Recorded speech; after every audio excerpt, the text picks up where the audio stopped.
Welcome, welcome, welcome to another amazing episode of Chpoointhebiz, where we as barbers are trying to learn from the greats in the business as well as sharpen each other as we go along. My name is Mark, the Mark of Genius. And my name is Loso the Barber.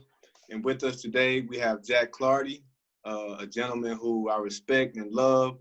I think about when I first met this gentleman, it was at Hair Architects where, I didn't know who he was, but, we exchanged words. And I feel like, I'm thankful for you, Jack, because a lot of the ins and outs that you showed me upon how to be a barber, and being able to, call you up on the phone and ask you questions about, the ins and outs of barbering and you just being everything I needed as far as someone who done did a lot of the things I'm either looking to do or whatnot.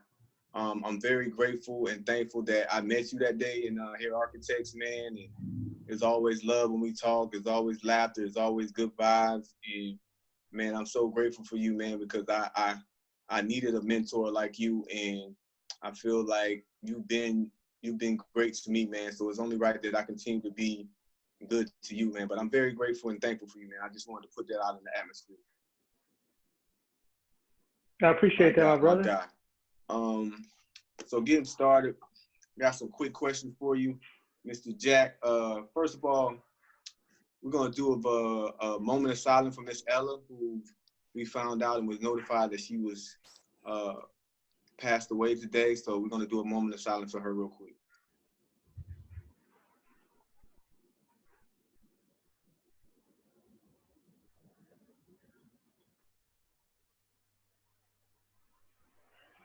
All right, rest in peace, Miss Ella. Miss Ella was at LA Barber Apprenticeship program where me and Mark actually met each other. Again, my condolences to her family, everyone that she touched, because she definitely touched me in a manner where she was just always the realest, always helpful, always kind, always loving, straight to the point. She ain't cutting no corners. So rest in peace, Miss Ella. We're gonna pick up the baton. We're gonna pick up the baton for you, Miss Ella. We're not gonna let you, this is not in vain. We're gonna definitely do some work for you. Most definitely. I'm definitely gonna contact her daughter after we get off this call and check in on the family. But Jack, if we get started with you, man, I want to know, how long have you been cutting? Well, I always gauge it professionally, not counting like in the bathroom or in the backyard. Professionally, I've been cutting for 27 years. Wow. So tell everybody where you're located. I'm located in the city of Gardena. The barbershop which is owned and operated by myself. It's called Fathers and Sons Barbershop. That's 2402 Marine Avenue, the city of Gardena. And we've currently been there for 14 years. Okay, that's amazing. Congratulations. Yes, father and son, that's where you can find them at. So as we know, COVID-19, quarantine times has been a lot for everyone.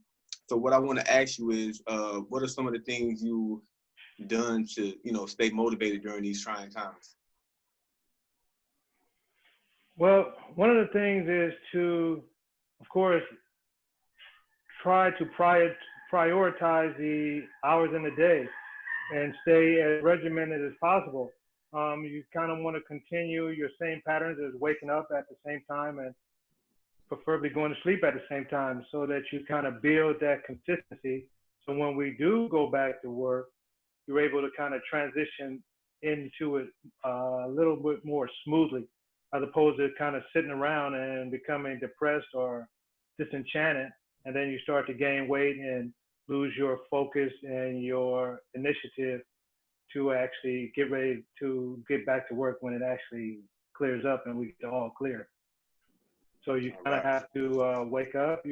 I would recommend you do something to move at least 30 minutes a day, whether it be floor exercises or jogging or walking, skating or biking, something that you can probably do in your own neighborhood, and just stay active. All right. So great question. I mean, great answer, Jack.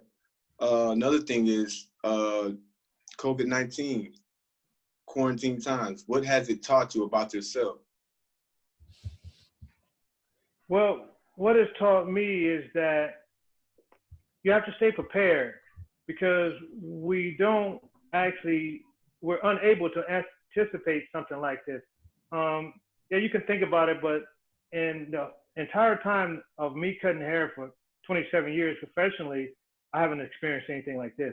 You could take a week off, you could take 2 weeks off, but nothing really prepares you for this. So I think that you have to prepare yourself for the unforeseen. And who knows, if it doesn't come, that's fine. But if it does come, you kind of want to be prepared. So you take some precautions as to putting away a rainy day fund, so to speak, and make sure that if you're unable to work, then you have something to fall back on. You want to develop a relationship with your clientele in case you have to do some of the alternatives as to cutting at home or cutting on the road, going place to place. Some of those are some alternatives to keep you busy, but it kind of depends on where you're at and in your career. So it'll kind of decide which way you go with that. Okay. So this kind of leads me, did you have something, Mark? Yeah, I just wanted to ask, how did you get started in the industry? Well, I got started, I went to barber college. It was 9 months. That's originally where I got started. But before I was a barber, I wasn't sure. I had no idea that I was going to be a barber. It wasn't like my ultimate dream. But before that, I didn't even know that I actually had the skills to be a barber. Cutting my nephew or some of my friends' hair for a few bucks here and a few bucks there, I didn't think that that would be something that I could sustain for a career.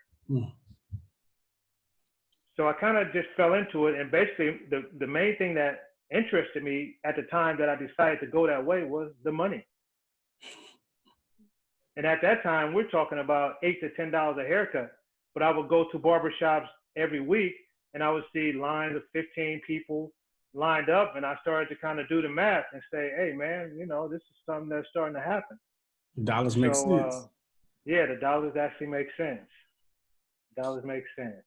Yeah. So real quick, let's stay attached to money, because Jack, I know you was expressing to me a time or two about, you know, saving money in regards to, you know, at the end of the year, you can go on, you know, let's say a vacation. So please give our viewers a little insight on ways that they can save money going forward. Okay. It's a process that being an independent contractor, there's several ways to work in a barbershop. Some is commission, some are independent contractor. You can own and operate yourself. So it's a lot of different ways. But to secure yourself so that you are able to sustain yourself during a vacation, which I believe everybody needs, at least a week to 2 weeks, is the process starts to happen where you take a look at how much money you make per week. And let's just use, let's say $1,000 a week. If you're making $1,000 a week, for you to take a vacation, you need to save up $1,000 per week. So for 2 weeks, it'll be 2,000, 3 weeks, it'll be 3,000. Now, how does that happen? What starts to happen is $1,000 computes to $4,000 a month. You divide that, okay? You divide that by the 5 days that you work. When you divide that by the 5 days that you work, it's going to tell you how much you need to put away to acquire this goal at the end of the year. So the goal would be $2,000. So we'll use that as a number. Now, you'll divide that 2,000 into 12. So 2,000 divided by 12. After you divide that 2,000 by 12, which will let you know how much per month you'll have to save. Okay? So you can do the math yourself. You divide that $2,000. Right now. You got it. What was it? Hold on, I'm calculating right now. 2,000 divided by 12. That's 166. That's basically Okay. $167. $167. Now you divide that $167 by 4. And what number you get? And that's the 4 weeks that it takes in the month. So divide that by 4. That's $41. So that's $42. So that's the $42. The And $42. and then multiply that by 12 months. No. Then you multiply that by the amount of days that you work. Some of us work 3 days. Some of us work 4 days. Some of us work 5 days. So I'm going to use 5 days. So you divide that 42 by 5. Okay. And what's the number you get there? 42 divided by 5. That's $8.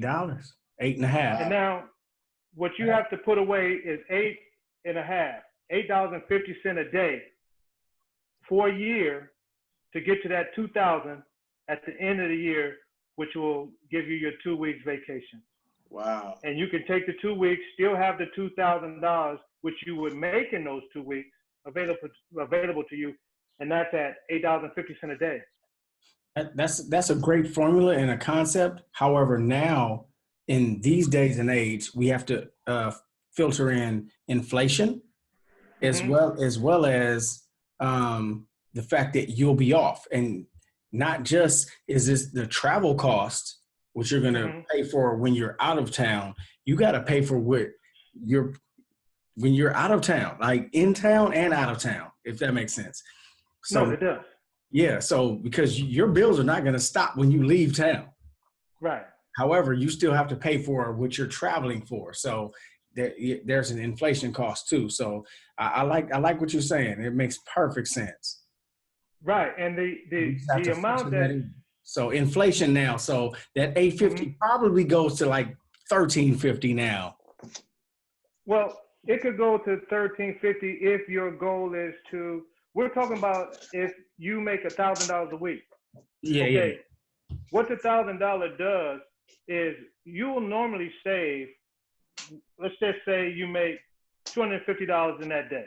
Yes. You're still saving for your vacation. You're still saving to pay your rent. You're still saving to pay all the essential bills that you're saving for. If you have a partner, maybe you guys are putting away $50 a week for your vacation fund, because that's a different fund. Okay, now if you put away $50 a month, we're talking $1,200 between the two of you guys, and that'll pay for your vacation. At $50, you and your partner. So you're putting away $100, comes to $1,200 at the end of the year. That's your vacation fund. But what happens with us being independent contractors, you're absolutely right with the inflation. Because if you save up that $1,200 to go on vacation, and she works for a company, well, they give you what they call a paid vacation. Okay, what happens as a barber, we still owe for those 2 weeks. So let's just say if your booth rent is $350 per week, now when you come back from your vacation, you owe $700 just to be able to go back to work. Well, what happens when you put that $2,000 aside, you pay that $750, and that leaves you with $1,250 in your pocket to pay for that vacation or to pay for your phone, your cable, and any other bills you may have.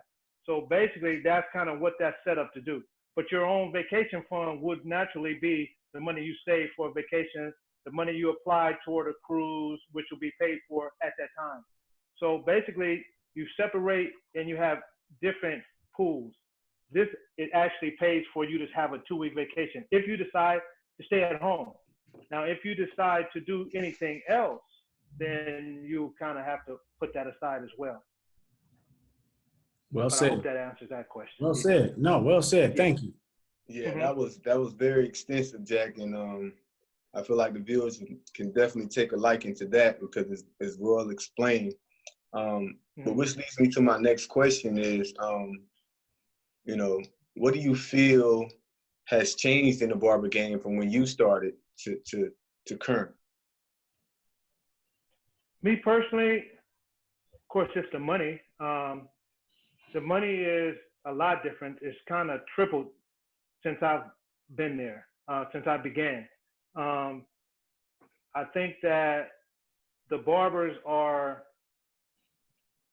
a lot more diverse. You have Black barbers cutting Latino customers, Latino barbers cutting Black customers, Asians cutting Black customers. Before, I don't think that really existed. I think everybody pretty much cut their community. So one of the things that I experienced when I first acquired my barber's license was that it was clear to see that the Asian barbers passed because they were cutting in the Asian community.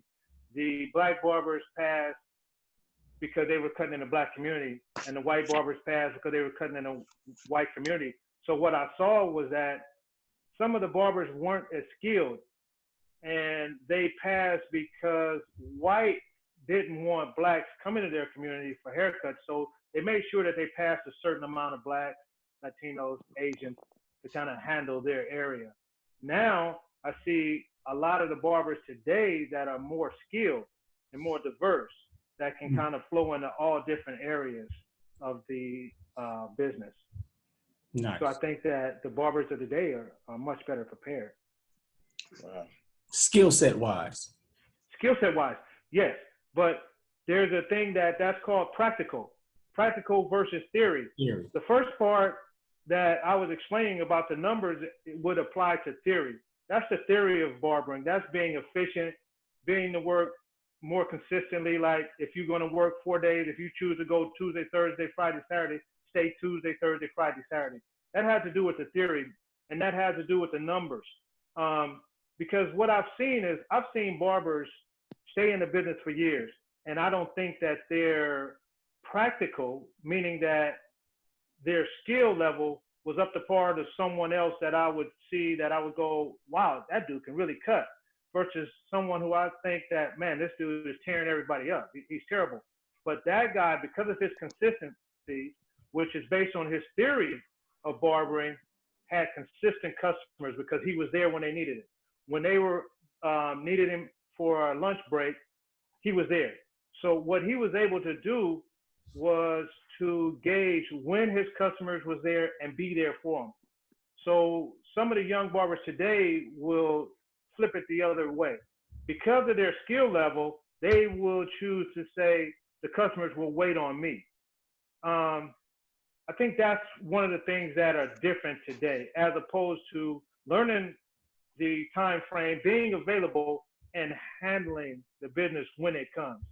But now, I think the barbers of the day think the business is going to come when you want it to do. So if you decide to go and, I don't know, smoke a blunt and you come back, that the customers are going to wait. Well, in my experience now, especially at a place like Hair Architect, who cuts by commission, you can step away. But what will happen is there'll be 3 other barbers sitting there that might take those cuts. Then when you come back from smoking that blunt, there is no customers there for you. So the theory is that you have to be there and be available, be behind that chair, and be ready to get busy. The practical is, oh, I cut better than that guy, or I cut better than that girl. So I think that the theory is as important, if not more important, than the practical, which is the skill itself. Wow. If that makes sense to you. Man, that made all the sense, man. That made all the sense, and thank you. And I hope I was pointing to my ear. I was hoping everybody was listening. Yeah. Because I had to listen to myself. With Jack. But Jack, to the next question, speaking of behind the chair, because I know me and you, we used to get up in the morning, do yoga, run on the beach. So what are some things that you feel like a lot of the young barbers can do to really take care of their bodies in the earlier stages that can benefit them in the long run? Well, absolutely. The yoga and the jogging comes to setting your schedule. What happens and how that actually happens is there's certain times in the barber business that haircuts happen, and it actually works backwards. A lot of people feel that you want to get to work at 8 o'clock in the morning and leave at 5. Well, the barber business is different. You can get to work at 8 o'clock, but understand that most people, the majority of people are at work, so the haircuts are slow. You generally have senior citizens or generally appointments, people that are off that particular day. In the evening, at 5, 6 o'clock, you get people who get off work. After 2:30, 3 o'clock, you generally get people who get out of school. So you're not available to hit the gym after work, say 7, 8 o'clock at night. So what happens is you have to learn what the business tells you. And what it says is get up in the morning, do your yoga, and then show up at work after you put that behind you so that you'll have your evening available to handle your workload. So I think that if you get up and you choose to jog, ride a bike, or do yoga, and you do it in the morning, it also helps you to stay fit, stay conditioned, because standing on your feet for 8 hours, that's actual. And if you want to be in this business for 27 years, and the ability to sustain that means that you have to stay in a certain shape so that you don't have shoulder problems, back problems, ankles, knee problems. And to avoid that, you have to get up and do yoga. It assists in your stretching, your breathing, your overall mental wellness. Jogging keeps your weight down so that when you're standing, sometimes you have to stand anywhere from 6 to 8 hours straight, depending on how busy you get. And you're never really aware as to when these particular times come, unless you're in the business for several years and you kind of can figure out how a day goes, how a week goes, how month to month goes versus August which is August, you'll get back to school. So there's a time in August when back to school, you might stand there and cut hair all day, Saturday. But that won't happen, let's just say in January. The first week of January, it'll be slow because people will come back from New Year's and Christmas and they don't need a haircut because everybody's cut. So that particular Saturday, you may cut a shorter period of time. So by being in the business, you start to learn some of these trends. So that goes all the way back to the question that you asked. One of the trends is to get up, do some yoga, do some jogging, go on to work, be alert, be ready to kind of finish the rest of the day at work and make your money. Gotcha. I love it, man. Thank you so much, man. And I can tell you've been in the business so for just to watch, the trends. There's bull and bear markets.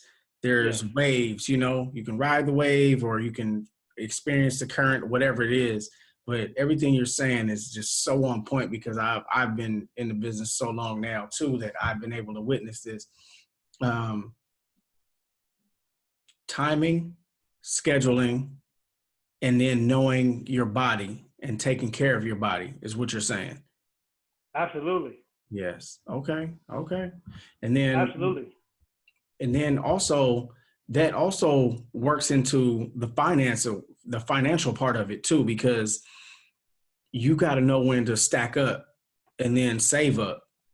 I mean, like stack up your money, which is saving, but then, know when to spend what you can spend because your equipment is going to go down. You're going to have certain issues that you're going to have to replenish, so to speak. There are costs that a lot of people don't really factor in for us. Like there is new equipment, there is sharpening, there is blades getting broken, there is new razors being purchased, new combs.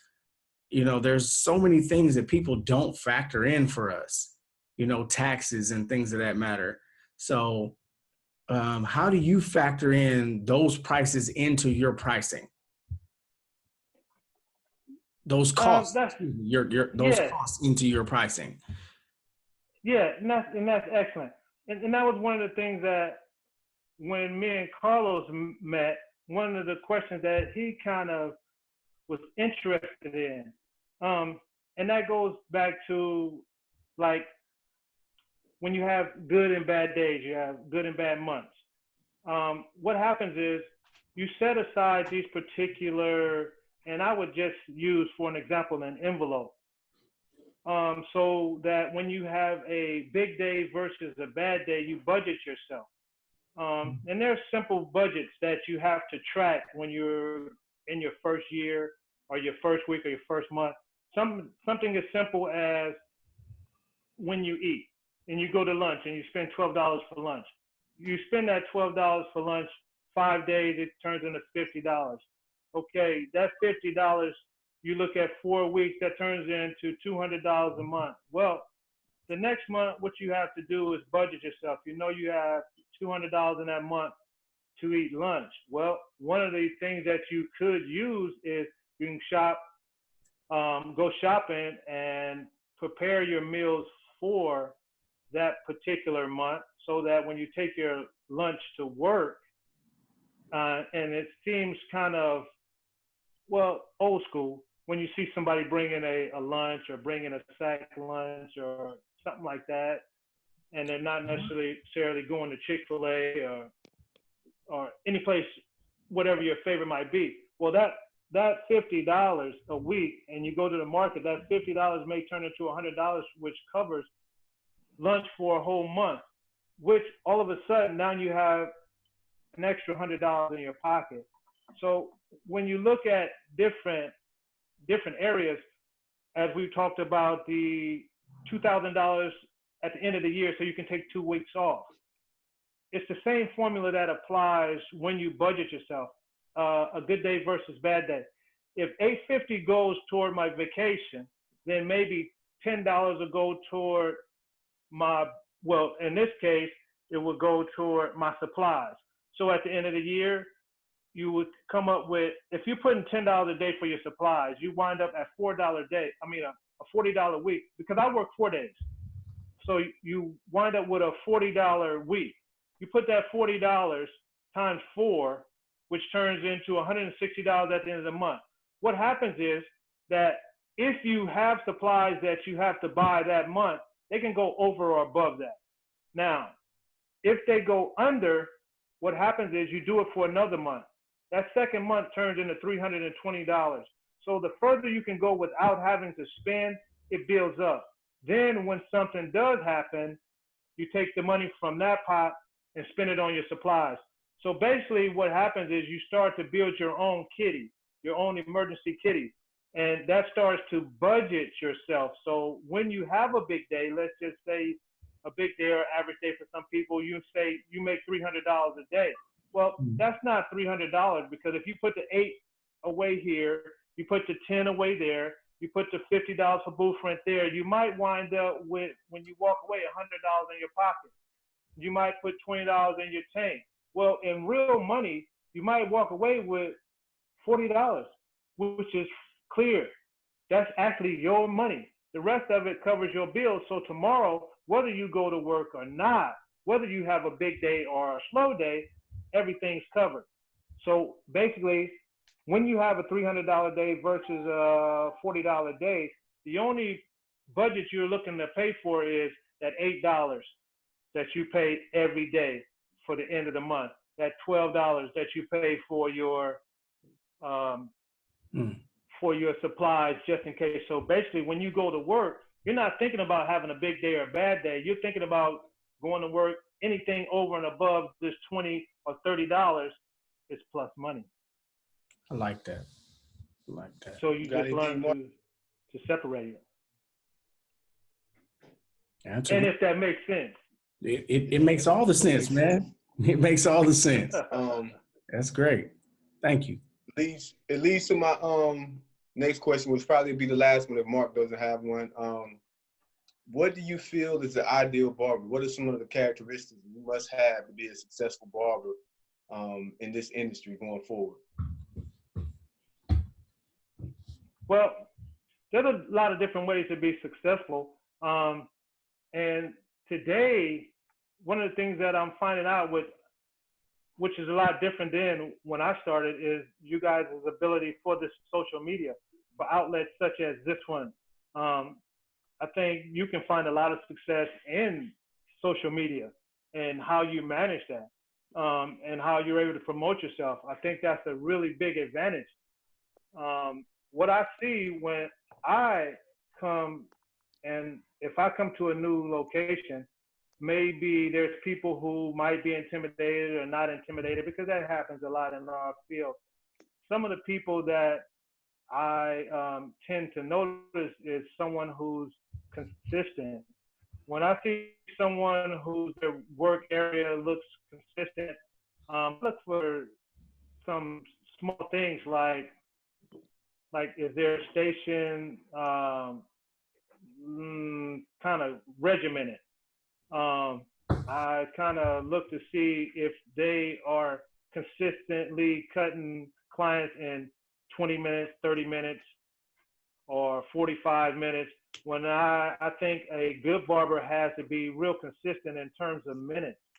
And the numbers and the minutes are very important to me.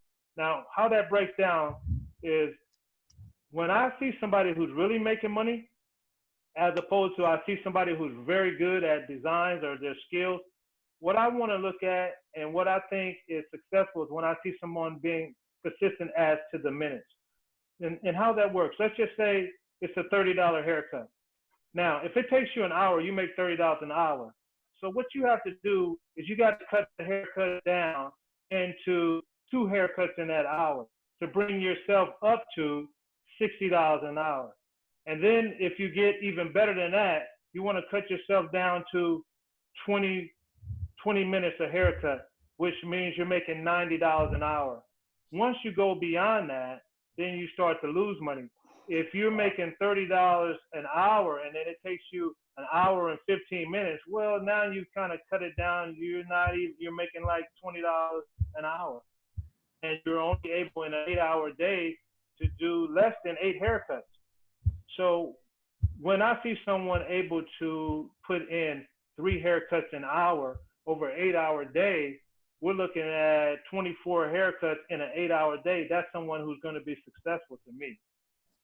So I think being efficient, definitely being sharp. I don't think some of the things about dressing, I think you have to be professional and be consistent in what you wear. I don't think when you go to a club, you don't look like a barber. And when you go to work as a barber, you don't look like you're going to a club. So I think you have to separate that so that you look professional and you take it really, really serious. Love it. But that's what I think is the key to being successful. That is absolute excellent advice. I love everything you're saying, man. Like that is, wow. Man, Jack, that guy, man. Man, I see, man. I love it, man. That is everything that I set myself up to be and what I aspire to be. And thank you for that information. So the last thing, because we only got a few minutes left, what I want to say, what I want to ask you is, and you basically just boiled it down right now, but if there was anything you could leave the next generation with, what would you give? What advice would you give the next barber or a Los or a younger Los? You know what I mean? Like someone who is really hungry and looking to do their best in this industry. What is something or a few things some gems that you would want to leave them with other than what you just said? And if not, what you just said. Well, yeah, I think that the most important thing that when me and Carlos first met was one of the things that I was always pushing him to do was time management. And I think the most important thing for me to lead to barbers was time management. The second most important thing that I would tell him is his workstation, to make sure that it was consistent, that he did the same thing each time. And what that does is make your minutes as consistent. Stand on the left side of the chair if you're right-handed. If you're working with someone who's left-handed, because every barber's not right-handed. Some people are left-handed, so there's some different things so you don't bump into each other while you're cutting. The way to spin the chair as opposed to walking around the chair.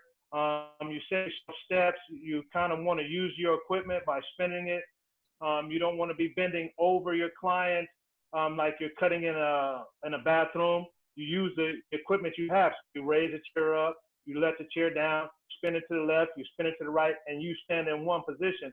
And that makes it makes it more consistent and actually cuts down on your minutes so that you can get some of these things that I'm saying, okay.